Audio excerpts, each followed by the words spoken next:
My brother announced his restaurant expansion the same way he announced everything. Like he was doing the room a favor just by speaking.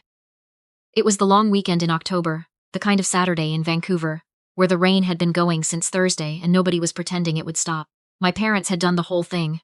Good dishes, the linen tablecloth my mother only brought out when she wanted something to feel like an occasion, a bottle of Okanagan Red that my father had been saving since my nephew's christening. There were 9 of us around the table in the Burnaby house I'd grown up in. My parents. My older brother Marcus and his wife, Fiona.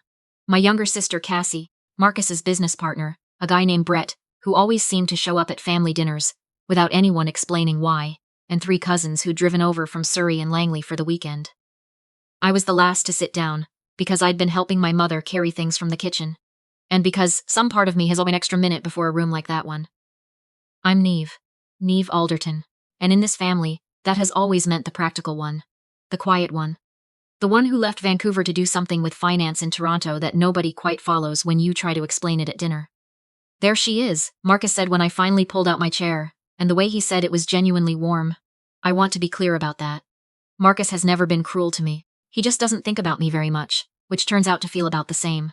My mother touched my arm as I sat. You look tired. Are you sleeping? I'm fine, Mum. You're always fine. She passed me the bread without looking at me again. I found my seat at the far end of the table, next to Cassie and across from Brett, who spent the first 20 minutes of dinner describing a golf trip to Prince Edward Island, with the focused energy of someone who thinks the details of his vacation are universally interesting. I ate my salmon and let the conversation wash past me. I was good at that. I'd had a lifetime of practice. The real conversation started as it always did with Marcus. My brother was 38 and had the kind of easy confidence that comes from having been the right person in the right room at the right time, consistently, since approximately the age of 14.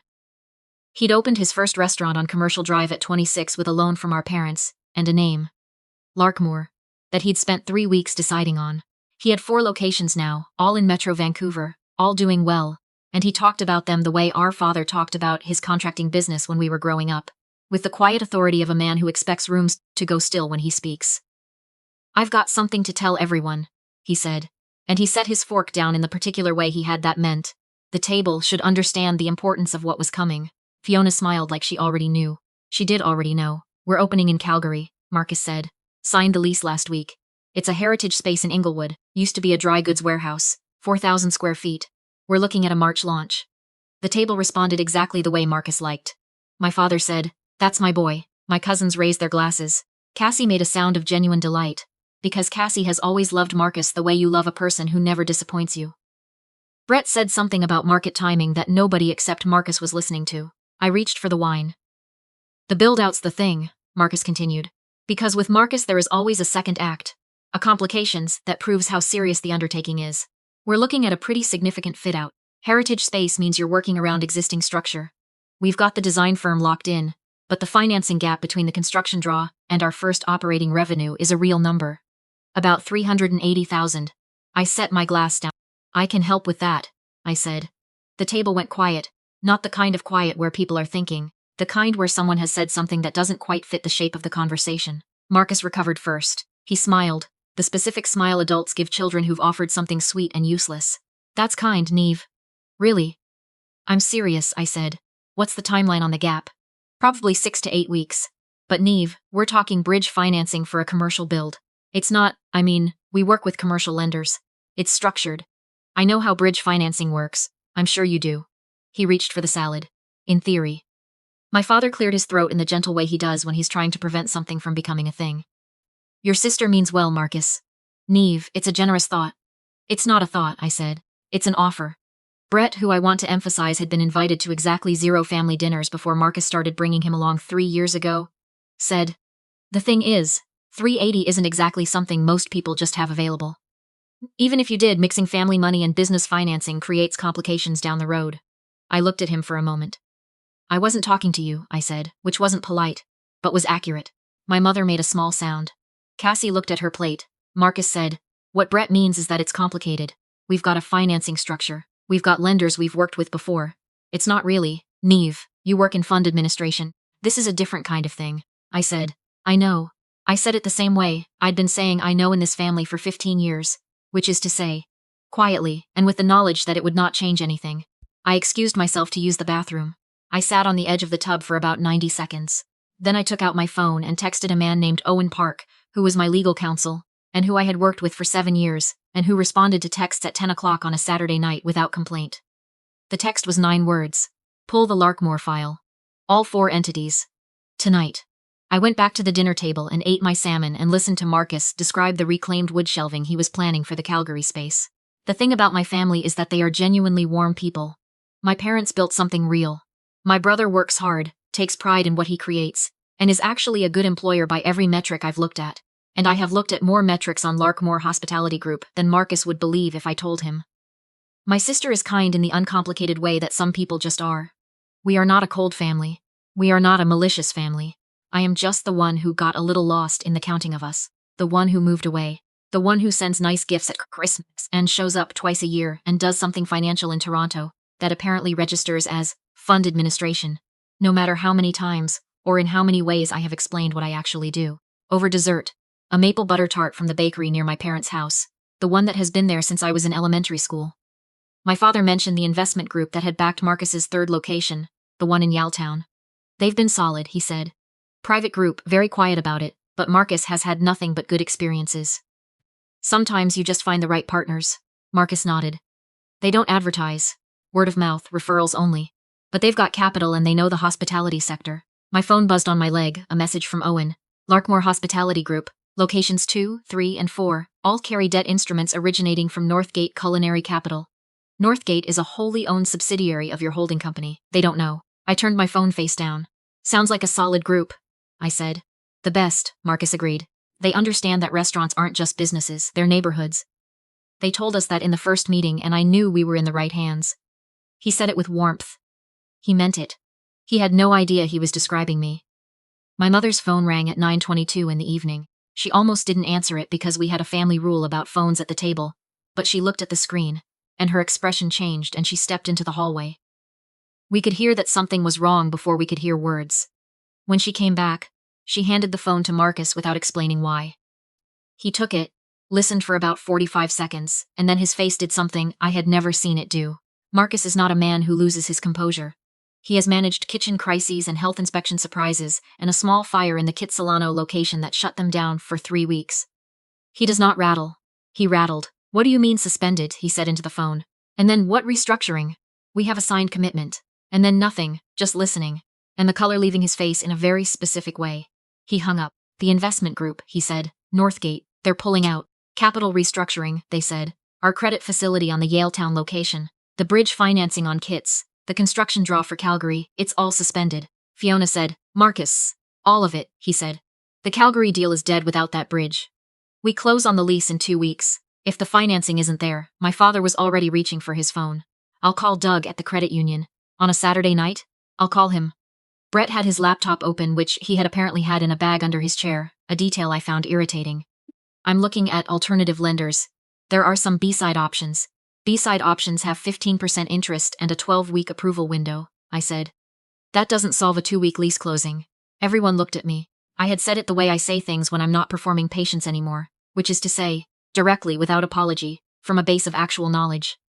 Cassie said quietly, Neve, what do you know about this? It was not an accusation. She was asking because she thought I might actually know something. My sister has always given me more credit than the rest of the room. A little, I said. Marcus looked at me. What do you mean a little? Northgate Culinary Capital, I said. They're a private vehicle. No public profile, referral-only intake, they move quietly. But they've been active in the Western Canada hospitality sector for about 6 years. They focus on independent operators with proven concepts and regional expansion potential. I paused. Their total capital under management is somewhere around $440 million. The table was very still. How do you know that? Marcus said. I've followed them. Why would you follow an investment group you have no connection to? I looked at my brother for a long moment. Check your email, I said. I just forwarded you something from Owen Park. Who's Owen? Owen Park? My lawyer. Marcus picked up his phone. His eyes moved across the screen. I watched his jaw tighten in a way I had never seen before, which was something, given that I had watched my brother's face for 36 years. He read it again. Then he set the phone down very carefully on the linen tablecloth, next to the maple butter tarts, and he looked at me the way I had never been looked at in this house. Read it out loud, I said, quietly. Not cruelly. His voice when it came was not quite his usual voice. Northgate Culinary Capital. Principal ownership and control summary. He stopped. He tried again. Controlling interest, 83%. He stopped again. I'll finish, I said. Controlling interest, 83%. Primary beneficial owner. I said the name clearly because it was my name and I had earned the right to say it in this house. Neve Alderton. Total assets under management, $442 million. Active portfolio includes 3 debt instruments currently held against Larkmore Hospitality Group entities. The dining room was absolutely silent.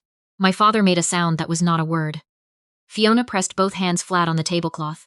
Brett, for the first time in the 3 years I had been subjected to his presence at family events, said nothing. Cassie looked at me with an expression that was not shock exactly. It was more like recognition, like something she had half known was finally making its shape clear. You're Northgate, Marcus said. I've been Northgate for 6 years, I said. 6 years and 4 months, Ox? Neve.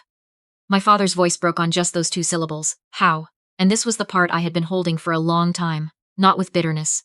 Not even with anger, really, though there were nights in my apartment in the annex in Toronto, with the lake visible, on clear days, when something close to anger had been there. Mostly what I had been carrying was the specific weight of being known incompletely by people who loved me. That is its own kind of heaviness. When I left Vancouver, I said, I had $23,000 in savings and a strategy I'd developed while I was working my first job at a pension fund. I was 25. I had no connections and no family capital, and the clearest possible understanding of the difference between assets that appreciate and liabilities that drain. I looked at my father. I learned that from you, Dad. Not directly. You never thought to teach me directly, because I was the one who moved away, the one who was good at school in ways that seemed impractical.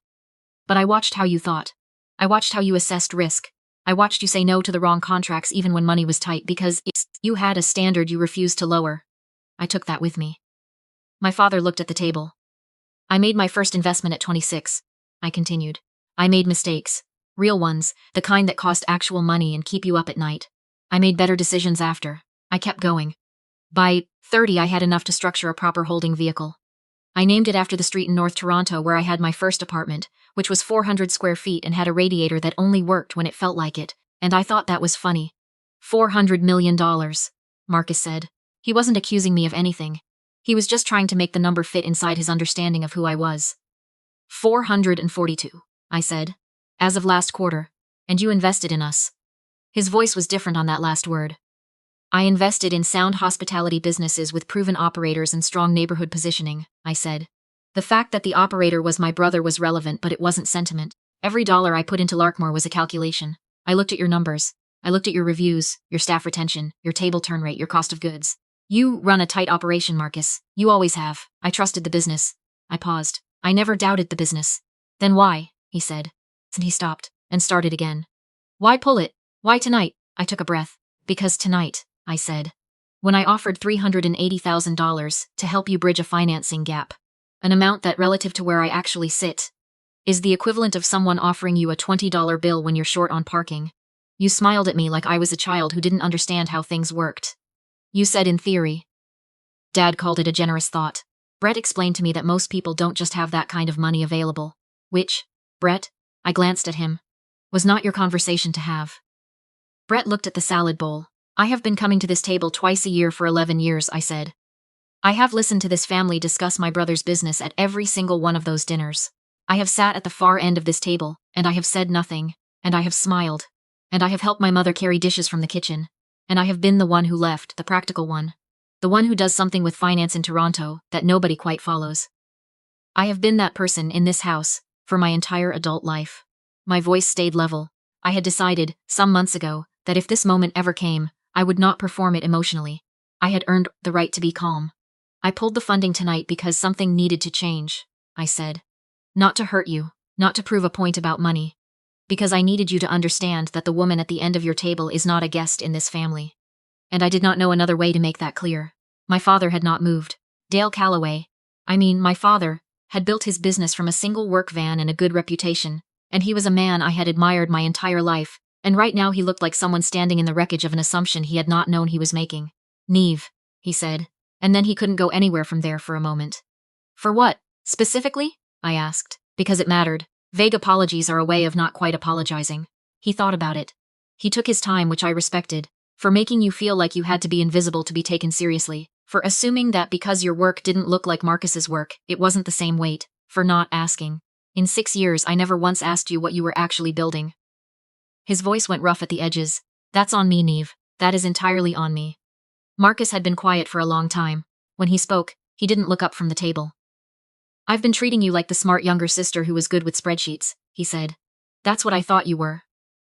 That's what I let myself think you were, because it was easier than paying attention. He looked up. I'm sorry.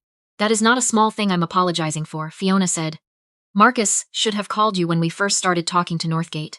Should have asked your opinion. That he didn't. She shook her head. That's something we need to fix. Cassie reached across the table and put her hand over mine. She had been crying, quietly, for about 5 minutes, which I had noticed but not addressed. You built something extraordinary, she said, and we made you feel like you had to hide it to be taken seriously at Sunday dinner. That's not, she stopped. We have to do better than that. All of us. I looked around the table. At my parents. At my brother and the particular shape of his face when he is genuinely reckoning with something rather than managing it. At Cassie, who has always loved me more carefully than the others. Even, briefly, at Brett, who was sitting in a chair at a table, where he had no business being tonight, and who looked as though he deeply regretted every professional networking decision he had ever made. Here's what I want, I said. I said it simply, because it was simple. I had been thinking about what I wanted for a long time. I'll restore Northgate's position. Full reinstatement. The Calgary build proceeds. The existing instruments on Yelltown and kits go back to their original terms. The Calgary bridge is structured as I offered it tonight. $380,000. Same rate as the existing facilities. I paused. But I'm not staying invisible. I want to be at the table when Larkmore makes expansion decisions. Not as a silent creditor, as a voice. Someone whose financial read matters to the conversation. I want to be called when the Calgary lease terms get complicated, not after the fact, when something has already gone sideways, and I want this family to stop deciding who I am before I've had a chance to say anything. My father stood up. He came around the table. It's a long table, it took a moment, and he stood in front of me. He did not hug me, which is not what we do. He put his hand on my shoulder. You should have never had to ask for that, he said. You earned that seat a long time ago. I just wasn't paying attention. He extended his hand. I shook it. Then I took out my phone and called Owen. Restore Northgate's position across all 3 Larkmore entities, I said. Full reinstatement, original terms. And draft a new instrument for the Calgary build. 380, standard bridge structure, 6-week term. I paused. And add me to the Larkmore advisory structure, formally. We'll sort out the specifics on Monday. Another pause. Yes. Happy Thanksgiving, Owen. I hung up and looked at my family. The financing will be back in place by Tuesday, I said. Calgary proceeds as planned. It's a good space. The Inglewood neighborhood is exactly right for the concept. You've got the demographics, the foot traffic, the weekend market. I read the feasibility report you filed with the Alberta lender. It's solid work.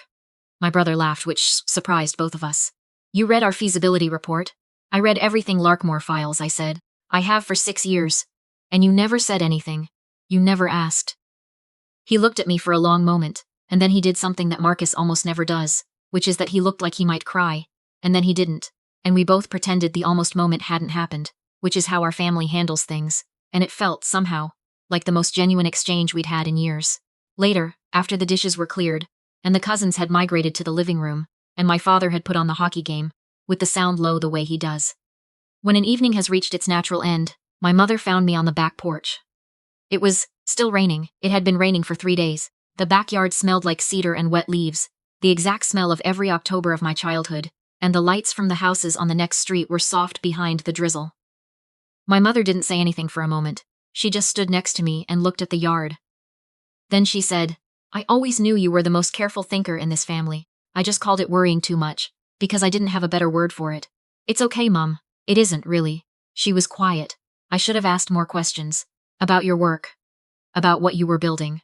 I asked Marcus about Larkmore every single week for 12 years, and I don't think I ever asked you a real question about what you did. She paused. That wasn't fair. You love us differently, I said. Not less. Just differently. Marcus's work looked like Dad's work, so you understood the shape of it. Mine didn't look like anything you'd seen before. That's not an excuse, I know, but it's a reason, and I can hold both things at once. She put her arm around my shoulders. We stood there for a while in the rain-sigh smell, not saying anything. $440 million, she said eventually, very quietly, like she was still making it real by saying it out loud. 442, I said. Give or take. She made a sound that was almost a laugh. Give or take. The rain came down easy and slow over the backyard of the house I grew up in, and the cedar smell was everywhere, and my mother's arm was around my shoulders, And in 2 days the Calgary financing would be in place, and the Inglewood lease would close, and my brother's fourth location would open in March, with a write-up in a Calgary food magazine that would describe the ownership structure as a close-knit family partnership. That part I looked forward to. I had built something real, in the years when no one was watching. It turned out, what I'd wanted, the whole time, wasn't for them to be impressed. I just wanted them to look.